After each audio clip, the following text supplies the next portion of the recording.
যারা আমার হেটার্স আছেন, আমার বিরুদ্ধে ভিডিও মেক করেন ছোট ছোট 2 সেকেন্ডের 5 সেকেন্ডের গুলো একসাথে করে, তাদেরকেও আমি অন্তরের অন্তঃস্থল থেকে ধন্যবাদ জানাই। কারণ অন্তত আমার আলোচনাগুলো আপনি শুনেছেন।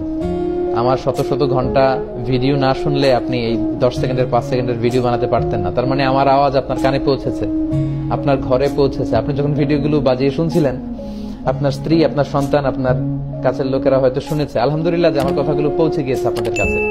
সো আমার এই ফ্রি পাবলিসিটির জন্য আপনাদেরকে ধন্যবাদ। তবে সম্মান দেওয়ার মালিক হচ্ছে আল্লাহ। যারা এই ভিডিওগুলো বানিয়েছেন তাদের প্রতি আমার একটা ছোট্ট অনুরোধ, যে কারোর প্রতি বিদ্বেষী হয়ে এ জাতীয় কাজ যদি আমরা করে থাকি, তাহলে এটা কখনোই সুফল বয়ে আনবে না। যেখানে আমাদের দেশে এত কাদা ছড়াছড়ি, ইসলাম নিয়ে এত বিভাজন, এক এক টিভি চ্যানেলে লোকজন এক এক ধরনের ফতোয়া শুনে বিভ্রান্ত হয় যে এই হুজুর বলে এইটা, ওই হুজুর বলে ওইটা, উনি এই পথে, উনি এই মতে, আমি যাব কোন পথে। সো আমরা মানুষকে আসলে মিসগাইডেড না করি।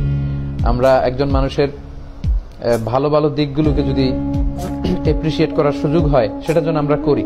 আমরা যেন বিদ্বেষী না হই কারোর ব্যাপারে। হৃদয়কে অনেক প্রশ্ন করছেন, প্রায় 7,500 ভাই বোন আপনারা ইতিমধ্যে এই লাইভটিতে যুক্ত হয়েছেন।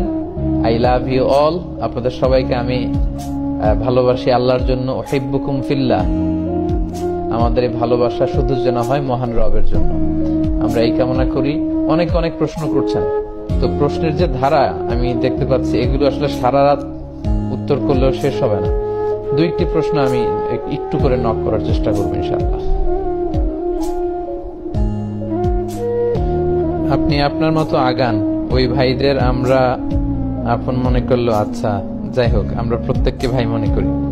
বিতিরের সালাতের ব্যাপারে আমরা বলেছি, প্রথমে 2 রাকাত, পরে 1 রাকাত পড়বেন, অথবা 3 রাকাত পড়লে মাঝখানে না বসে একেবারে শেষ বৈঠকে আমরা বসবো। এটা হচ্ছে বিতিরের সালাতের সহি পদ্ধতি।